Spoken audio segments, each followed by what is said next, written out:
estábamos como dilatándolo, ¿no? Qué semana, Dios mío. Voy a hacer un planteo a la Cámara Electoral Nacional de si en agosto no se puede más hacer pasos porque se caga la vida de la gente. Sí.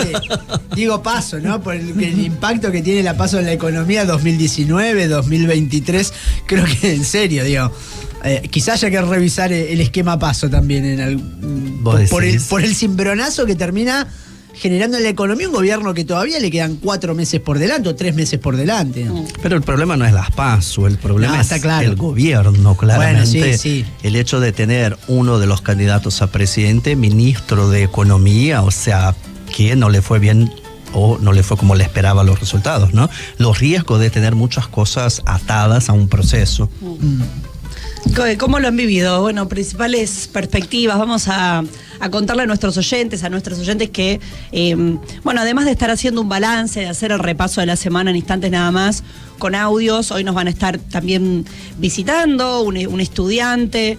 Nos parecía interesante poder escuchar hoy otra voz. Es una persona que militó en el espacio La Libertad Avanza, después ya no, pasó a las filas de Juan Grabois en la última elección. Queremos conocer un poco su perspectiva y también, bueno, adentrarnos un poco en, bueno, escuchar quizás otras voces de las que solemos escuchar, quizás por su trayectoria y por dónde él viene, porque me parece que hay mucho para debatir de manera franca. Creo que hay algunos elementos. Por un lado, el análisis de los resultados de estas elecciones PASO del 13 de agosto, cómo han configurado el mapa, que a mi modo de ver es un mapa de quintos. Es cierto lo que dijo la vicepresidenta, algunos decían, bueno, hubo 2 personas que no se confundieron, una de ellas es Cristina Fernández de Kirchner, habló de una elección de tercios, y Mauricio Macri, que, bueno, su candidata ganó frente a un Larreta que salió, para mí es el gran derrotado, y además es una persona que está, de hecho, con buen coqueteo, diríamos, con el candidato Milei. Eso Macri. Por un lado, Macri, eso por un lado. Por otro lado, también esa elección se puede ver como una elección de quintos. Un quinto por La Libertad Avanza, un quinto por Juntos por el Cambio, un quinto por Unión por la Patria y otras 2 partes iguales de la proporción del electorado que votaron a otras fuerzas, votaron en blanco o eligieron no ir a votar. Por lo cual es un escenario de alta fragmentación, pone en una dificultad muy grande a Juntos por el Cambio para llegar o para pasar la primera vuelta. Lo decía el mismo Milei esta semana, ¿no? Que Patricia Bullrich era su quinta marca. Y es cierto que tienen una retórica muy parecida, un modelo muy parecido el que pregonan. Quizás la diferencia está en la trayectoria de cada uno. Una tiene gran, digamos, un territorio atravesado dentro de la política y responde más, si se quiere, al sistema de partido tradicional, y el otro, Milei, que salió primero en esta contienda, no. Y que Justo por el Cambio gobernó. Gobernó, sí, ¿no? Me refiero a la estructura, sí, ¿no? No, está bien. Por un lado está además la estructura y la historia. Pero digo, en el voto de la bronca avanza que hubo. La bronca avanza, que hubo este fin de semana, creo que también se castigó porque hubo 4 años muy nefastos del gobierno de Cambiemos en su momento. Claro. Y por otro lado, decía, Unión por la Patria, este escenario permitiría, tiene condiciones, por supuesto que es algo que habrá que ver cómo sucede, pero hay condiciones de lograr una segunda vuelta entre Milei y Massa, es decir, que la primera vuelta te deje a las puertas de un balotaje próximo en noviembre, de cara a revertir el resultado de hoy. Eso en cuanto a los números. Después podemos adentrarnos en cuanto a la campaña de lo que deberían realizar estas 2 fuerzas políticas.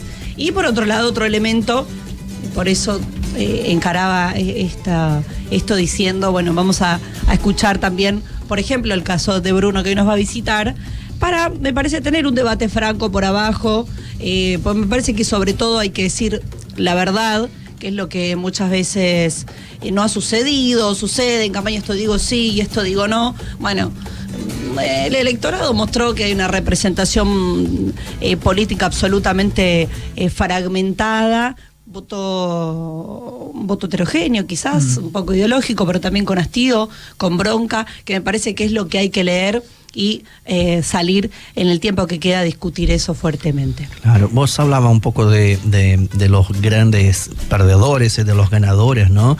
Yo me quedé mucho con esa resaca electoral del lunes, del martes, del miércoles, o sea, tardó un poquito la semana, ¿no? Y de pensar un poco esa incapacidad en algún momento de leer, de tener un buen análisis de la coyuntura, que otras épocas me parece que supimos tener con más claridad, ¿no? Era muy difícil que alguien dijera 10 días antes que el gran vencedor de las elecciones sería Mauricio Macri y todo lo que conlleva Mauricio Macri, el Fondo Monetario Internacional, las estructuras del poder político, porque en realidad quien ganó fueron ellos, ¿no? Fueron esas estructuras, una intervención directa del Fondo Monetario Internacional y el proceso electoral en Argentina por las manos políticas, de la arquitectura política también ganadora, por las manos de la persona que trajo el Fondo Monetario Internacional, que dialoga con esos poderes internacionales, que es Mauricio Macri. Y que en 4 años de gestión nosotros no supimos construir esa narrativa acerca de que la población, de que el electorado entienda lo complejo que fue tener el Fondo Monetario Internacional por las manos de Mauricio Macri. Por más que lo hablamos todo el tiempo, la vicepresidenta lo habla todo el tiempo sobre eso, ¿no? Me parece que hay algo ahí que falló en esa comunicación, que la gente capaz lo entiende, pero no alcanza, sí, no es suficiente. Sí, a ver, creo que ahí falló la base material, digo, en cuanto a qué. ¿Por qué digo la base material? ¿Por qué gana? ¿Cuál es el contrato electoral que en 2019 con el cual triunfa el Frente de Todos? Había, creo que, 2 grandes ejes. Uno era terminar con la destrucción de empleos que se había dado durante el gobierno de Cambiemos y recuperar poder adquisitivo, llenar la heladera, ¿no? Esta figura gráfica que se utilizó, volver a tener asado, volver a tener la parrilla. Y cuando uno va a los números, el empleo se ha recuperado parcialmente, ha habido avances, se ha detenido la destrucción del empleo durante el macrismo, pero los ingresos no. Los ingresos siguen cayendo, ya habían tenido un hachazo de 20 puntos durante el gobierno de Macri y durante el gobierno del Frente de Todos, que era el que tenía que venir a recomponer esos ingresos, no se recompusieron. Entonces, creo que hubo un castigo y este emergente de Milei es 8 años de gobiernos que no terminan de mejorar la vida de las personas comunes, ¿no? Yo no comparo el daño que hizo el macrismo con el Frente de Todos, ni por asomo. El daño del macrismo es inmenso. Ahora digo, no lo pudiste recuperar y cuando vas al resultado, al resultadismo, al diario del lunes, y bueno, pasa esto. La gente te está castigando a vos también y le permite al gobierno de lo que fue Cambiemos licuar el desastre que hizo junto con y sumarlo al del Frente de Todos, ¿no? Y hablando un poco de la repercusión internacional, perdón, ayer leía una nota de Carta Capital, ¿no? Una revista de Brasil de izquierda, una revista muy importante con una circulación interesante, que hizo un análisis sobre la elección en Argentina que me llamó la atención por algo que yo por lo menos no había puesto tan fuerte adelante, ¿no? Que decía, Sergio Massa representa un gobierno que ni el mismo presidente tuvo capacidad para ir a la reelección. Entonces, también cómo defenderse de ese proceso, ¿no? Atado a la inflación, atado a los datos, a la realidad económica del país, y que sos representante de un gobierno en donde el propio presidente no fue capaz de ir y ser candidato a la reelección, ¿no? Me llamó la atención, eso no es menor, porque nosotros también subestimamos la capacidad del electorado de entender las entrelíneas, de entender y decir cómo va a ser una gestión mejor si está en este momento, es gestión también, ¿no? Una promesa de futuro es difícil. Te prometo que voy a hacer lo que no estoy pudiendo hacer. Claro. Es muy complejo como discurso, por un lado, pero además no solo como discurso, lo vemos en la realidad material. ¿Cate? Sí, es totalmente complejo, sobre todo también para la militancia, ¿no? Poder explicarle a la gente cómo es un momento y cómo se promete lo contrario, ¿no? Digo, de lo que está pasando, la evaluación esta semana. Ayer salen a anunciar que va a haber una quita de las tarifas de la luz, de los subsidios. Es muy complicado empezar, aparte, militar una campaña en estas condiciones, es complicadísimo. Yo creo que lo de Milei era esperable, me parece que hubo un par que se la vieron venir. Cristina fue la que lo dijo, ¿no? Principalmente cuando habló de una elección de tercios hace unos meses en Duro de Domar. Pero bueno, me parece que eso era algo esperable. Yo tuve bastante contacto con... Sí, digo jóvenes, igual no creo que sea como que todos los jóvenes votan a Milei. Me parece que hay que sacar un poco eso, ¿no? Responsabilizar a la juventud me parece que no. Pero sí, estuve en diálogo con un par y bueno, no es gente que ni que es mala, ¿no? Ni que quiere el mal para el país y que está en contra de muchas cosas de las que plantea Milei. Por ejemplo, porque están estudiando en una universidad pública y Milei las quiere cerrar, ¿no? Principal contradicción. Pero bueno, que no fueron escuchados, que ninguna de sus demandas pequeñas, ¿no? Como poder tener un trabajo registrado, poder tener vacaciones, poder tener un trabajo que dure, que no sean precarizados, no fueron escuchadas, no fueron atendidas, no las supimos contener desde el 2019 hasta la fecha. Bueno, después vamos a estar en diálogo con Bruno, pero no, yo también me parece que lo que militamos en el 2019, todo un plan de gobierno que no sucedió, ¿no? Que no se hizo y eso es muy fuerte también para los pibes que capaz pusieron sus expectativas en Alberto Fernández. Teníamos 12 millones de electores en el 2019. Claro, 12 perdimos millones. 7 millones de electores. En esta ocasión hago un repasito de los números porque está bueno lo que trae Kate. En 2019 por 12 millones. Porque a veces están los porcentajes que confunden un poco. Empecé que ir a mirar el número, da cuenta un poco más de la realidad. Decía Kate, 12 millones es lo que obtuvo el Frente para la Victoria. En ese momento ya era el Frente para la Victoria. Sí, no, Frente de Todos. Frente de Todos. Frente de Todos, más de 12 millones de votos. En este caso, Unión por la Patria Junta, tanto Sergio Tomás Massa como Juan Grabois, tuvieron 6.460.000 votos. El caso de Juntos por el Cambio son 6.698.000 votos. Y el caso de La Libertad Avanza son 7.100.000 votos. Para mostrar también que están, o sea, son unos miles la diferencia por este escenario que planteábamos antes. Y que perdimos, bueno, eso, la mitad de los electores que habíamos tenido como Frente de Todos en el 2019. Habría que compararlo con la PASO, ¿no? Eso sí, para ser justos, pero bueno, igual es válido. Eso ya pasó en 2021. Hubo una merma de 5 millones de votos. Es verdad. Bueno, pero me parece, la verdad que a mí me parece lógico, de hecho lo vine discutiendo en la semana, creo que lo peor que hay que hacer es enojarnos, sobre todo porque tampoco tenemos por qué, porque la realidad es que muchas de las expectativas pequeñas que tenía la gente no fueron cumplidas, ¿no? Que era esto, poder tener un trabajo, poder llegar a fin de mes, poder vivir tranquilo, y no se pudo cumplir dentro de un gobierno nacional y popular. Entonces me parece que habría que repensar hacia adentro cómo vamos a hacer, por un lado, para ir a buscar a aquellas personas que no quiero tirar cifras que no son, pero que no fueron a votar, que fue un 30%, no sé cuántas personas serán, que por algún motivo no quisieron ir a votar. Me parece que ahí está nuestra tarea de convencerlas, y por otro lado me parece que hay que escuchar a lo que nos dicen aquellos que hayan votado a Milei o alguna de las otras fuerzas, que sabemos que lo que menos van a hacer es resolverles esos problemas e inquietudes. Te quería preguntar, porque vos estuviste muy activa en la campaña de Juan Grabois, ¿qué balance hicieron sobre particularmente ese espacio político? Me parece que ha hecho una buena elección. De hecho, miraba los números particularmente en la provincia de Buenos Aires, en casi todos los distritos está él mismo en su media, por encima de su media nacional.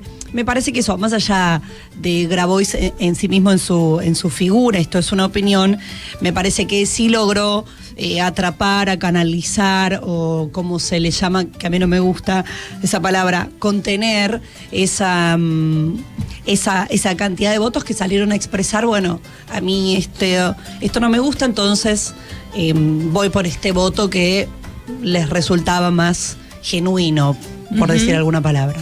Sí, la verdad que muy contentos con los resultados, porque sacamos un porcentaje mayor del que creíamos, tener un 5,8 para ser la primera vez que nos presentamos como fuerza de elecciones, me parece que está muy bien, que es importante, y sobre todo nos interesó esto que vos comentabas, Úrsula, dónde sacamos los votos en cantidades, que una de las partes fue en la provincia de Buenos Aires, en La Matanza también. Sí. Y la verdad que eso nos deja contentos porque sabemos que es donde nosotros trabajamos, donde tenemos territorio, donde construimos día a día. Así que bien, muy contentos con los resultados. Leo, ¿vos querés agregar? Y después, retomando un poquito para atrás, cuando hablábamos, bueno, de por qué Milei saca 30 puntos, más de 30 puntos, que creo que sí sorprendió el número. A mí yo no me esperaba 31 puntos. Sí, 30 puntos porcentuales, ¿no? Claro. Sí, o sea, yo no me esperaba esa elección de Milei, la verdad, hay que decirlo. Sí, obviamente que estaba dentro de la foto, esa con él, 18, 20, dije, bueno, en la previa 1. Ahora digo... Creo que la mayor sorpresa fue esa, ¿no? La cantidad Exacto. que sacó Milei, que en vez de salir tercero, salió primero. Sí. Me parece. Ahora digo, yo no creo que ese 30% que votó a Milei, puede haber un porcentaje chico, de golpe quiere hacer anarcoliberal y que hay que quemar el Banco Central, hay que quemar la educación pública, hay que darle un voucher para la educación. Y todo ese combo que plantea Milei. Yo no veo que la población...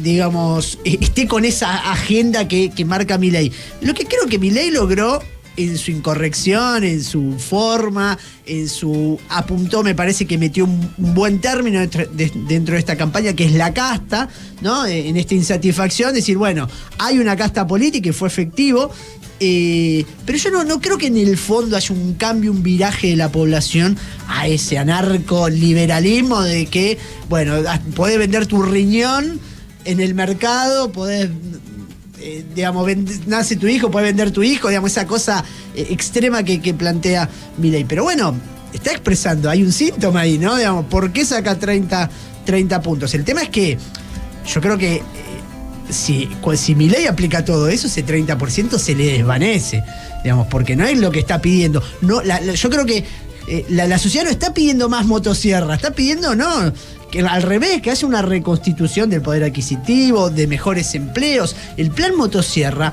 es un desastre inclusive para ese 30% de la población que lo votó, pero bueno, evidentemente la clase política en este caso, el Frente de Todos, bueno, ahora Unión por la Patria, Juntos por el Cambio, no han resuelto, en este último periodo las demandas de las mayorías. Claro. No, yo me quedo pensando que es horrible y charlamos toda la semana la comunidad brasileña, ¿no? Es un poco de esa película, ya la vimos y ya venimos hablando de eso hace mucho tiempo. Por esa mirada. Sí. Y yo hablaba mucho, 2021, Úrsula, me parece que vos tenés muchísima razón de decir, fue un aviso y que a nosotros no nos importó acá mucho lo que el mensaje de 2021. De hecho, me acuerdo compañeros y compañeras diciendo, no, ganemos las elecciones con los números, o sea, fue un... muy pequeño sobre el 2021, creo que a mucha gente sí le importó, nos importó, pero es cierto que el mensaje de la superestructura en ese momento fue salir, no hubo esa revisión de la pérdida de votos. De hecho, si no me equivoco, el presidente dijo, ganamos, ¿no? Hubo como una suerte de salutación y bueno, esto fue así. Está bien, dirán la pandemia, un montón de elementos que son reales, es cierto. No lo ignoramos. Pero hay un signo de alarma ahí de un elemento muy importante, ¿no? Yo me acuerdo de eso porque yo estaba ahí en el búnker, de hecho vi cuando llegó el presidente y ese clima todo, y yo decía, pero ¿qué estamos realmente festejando? ¿No? Me preguntaba esa época, y dice, bueno, hay tiempo. Yo realmente creía que había tiempo para recuperar, y bueno, después pasaron y entendimos un poco lo que ese proceso. Yo creo que Milei nada más así como Bolsonaro fue para nosotros los brasileños el síntoma de esa insatisfacción democrática de que habló Cristina Kirchner. Yo jamás creí que los 60 millones de personas que votaron a Bolsonaro compartían su forma de pensar, de creer en la sociedad, de mirar la sociedad. De verdad que no.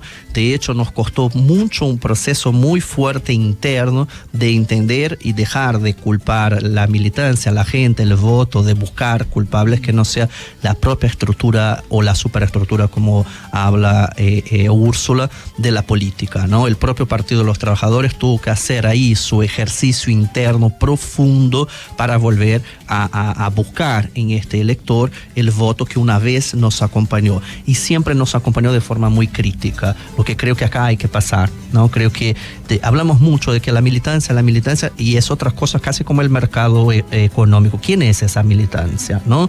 ¿Cuánto por ciento representa? ¿Quiénes son que van a buscar este voto? Porque yo me considero militante de espacios y de todo más, pero a veces con una capacidad que no nos permiten ser críticos al proceso, es decir, a esto no voy a militar a buscar el voto porque no representa y permite que ascensiones como Milei, que sí es aspiraciones fascistas, sí tiene esa contenda ideológica internacional que está pasando, que está en Italia, que arrancó en Europa primero, o sea, conocemos ese proceso que está pasando en el mundo, no hay que ignorar. De hecho, creo que muchos no hacen el ejercicio de leer Milei en el contexto internacional, porque los otros lo están haciendo. Hay una estructura económica por detrás de eso también, entonces que nosotros podamos poner todo en la mesa para ver cuál es el enemigo que vamos a enfrentar. Sí. Cuando hicimos eso con Bolsonaro, pasamos a entender qué teníamos que hacer para derrotarlo. No fue fácil y no está derrotado todavía en Brasil. Claro. Es decir, yo decía, Milei, que pierda las elecciones, ya ganó. Porque impuso en esa sociedad algo que estaba ahí desorganizado, desordenado. Es tan complejo, ¿no? De hecho, yo me preguntaba por estos días en los que estaba, un poco, uno va mirando, estuve un poco introspectiva, honestamente, y escuchaban me quería escuchar miradas, qué sé yo. Me aparece todo el tiempo, viejo, la cara de Milei. Está todo el tiempo. ¿Te aparece como que? Todo el tiempo la cara, lo que él dice. Es que la agenda es de Milei. Y me parece que ahí hay una trampa. No estoy diciendo que sea, digamos, un problema ni de quién lo publica, no, pero me parece que hay una enorme contradicción. Creo de todas maneras que si uno hablara de responsabilidades o de conducción o directrices, lo que hay, que es un poco lo que escribí ayer en un artículo que después quiero retomar, que es Nocauta, la política de la pulsera, que está publicado en el portal de Radiográfica, es que hay varias almas de nuestro pueblo preocupadas por ver cómo se vehiculiza sin un rumbo claro, algo que permita 3 elementos: torcer el rumbo de esta elección, que no gane este señor que dice que va a vender todo y que va a dolarizar la economía, dilapidando las expectativas sociales y económicas que tenemos, redefinir en el mediano, en el largo plazo, un rumbo popular, que es cierto que el candidato peronista no ofrece, que no es del agrado de su propia base electoral dura, diría. Y por otro lado... No lo es porque no está dando respuestas tampoco en lo concreto. Sí, digamos, tal cual. Sí, por historia, por la coyuntura, un montón de elementos quizás. Y por otro lado, de poder nutrir debates genuinos, salir en algún tipo de acción en defensa propia y para articular, mantener vivos los ideales de justicia, ¿no? Que uno cree que son los que de justicia, de humanidad, que están siendo puestos en juego. Entonces, ¿qué contradicción? ¿Cómo se sale en estos 2 meses? Porque uno dice, bueno, ¿qué tendría que hacer el pueblo argentino o la militancia o las personas que se sienten más en esa voluntad? Y por otro lado, el propio gobierno nacional, que ha salido con unas medidas, después lo queremos también repasar, pero que a su vez, bueno, hay alguna tensión sobre alguna declaración, la pucha. Hay muchos silencios. De hecho, al día siguiente hubo una devaluación del 22%, que fue como, de nuevo, el segundo cachetazo muy fuerte. Algo que, según la información que yo tengo, es algo que ya estaba previsto, acordado con el Fondo Monetario Internacional, no para el día siguiente, pero claro, anda a meterlo en el medio de la campaña y hubo alguna definición de último momento de ponerlo bien cerquita del golpazo electoral. Bueno, ¿qué viejo? un poco de signo vital ya pedido. Vamos a sobrevivir. ¿No? Bueno, te corté, Paula. No, era eso, me quedo con eso. No quiero ni ser derrotista porque es difícil levantarse. El lunes fue difícil, yo estoy seguro que para nuestro campo. Y el lunes a la noche dificilísimo también. Para las ideas que nosotros. Con la devaluación. Claro. A ver, ¿cómo si tenés que revertir esto? ¿Cómo vas a revertirlo? ¿Cómo vas a pedir un voto? ¿Cómo vas a intentar convencer a tu vecino, a tu compañero de laburo, a tus amigos? Si después del golpe ese te viene una devaluación del 22%, la secretaria de Energía te dice vamos a aumentar las tarifas de luz, los dólares paralelos que te marcan, mucha la expectativa y el humor social se te dispararon. Y para nosotros, Leo, perdón, que tenemos como una mirada, nosotros extranjeros, digo, ¿no? Que miramos a Argentina como un faro en Latinoamérica de derechos humanos, de defensa, de temas que ya están consolidados y que no se cuestionan.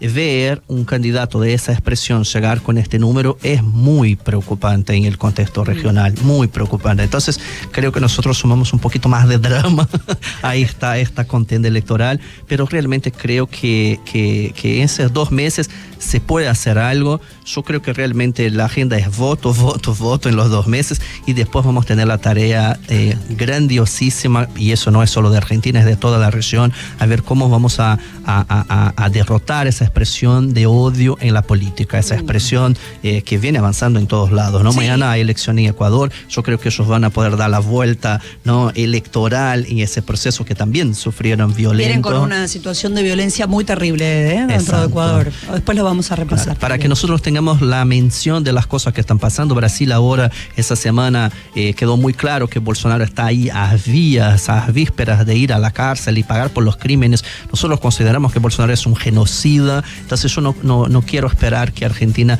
llegue también en 4 años para poner un personaje tan nefasto también otra vez. Nosotros ya superamos esas páginas de la historia. Y ahora digo, quizá esta semana obviamente monopolizó Milei todo el debate. Ahora digo, y nomás está Patricia Bullrich también, ¿eh? Ojo, claro. Ojo, no la tuvimos hoy en la mesa porque el impacto Milei fue tan grande, pero ojo que son muy parejas las diferencias, ¿no? Están ahí en la misma vereda, ¿no? Están en 3 puntos de diferencia los 3 principales candidatos, con la problemática que tiene a lo mejor Bullrich de ver cuánto retiene de Horacio Rodríguez Larreta y de que esta idea disruptiva se la comió Milei, ¿no? Y que quizá el jefe político de Patricia Bullrich, que es Mauricio Macri, me parece que está apostando ahora, está poniendo fichas por el lado de Milei, ¿no? Que ese es un temón, ¿eh? Me parece. En cualquier momento la saca por el barranco a Patricia Bullrich y te voy a dar un dato, y se queda con Leo. Milei como candidato propio, ojo. Te voy a dar un dato. Infobae informa hoy en una nota, justamente de la sesión de política, es así el título. Javier Milei: si soy presidente, Macri va a ser mi representante ante el mundo. El candidato de la Libertad Avanza reconoció el buen diálogo que mantiene con el exmandatario nacional, a quien planea ofrecerle un rol destacado dentro de su gobierno si se volviera a imponer en las urnas. Además, contó detalles de su reunión con el FMI. Bueno, eso no es menor. Vamos a seguir con todo este análisis, con distintas miradas. Te pedimos también, por supuesto, que sumes la tuya, 15 50 12 35 89. Estuve hablando con militantes de distintos espacios esta semana. Después quiero también comentar eso a lo largo del programa, las distintas sensaciones que al menos fui cosechando, algunas más pesimistas, otras menos, pero que bueno, que se encuentran, me parece, en esta encrucijada de... Bueno, vamos a remojar las barbas, sí, y salir a la cancha de nuevo a ver cómo se encara este proceso político de la Argentina que viene. Estás en Feas, Sucias y Malas, esto es Radiográfica.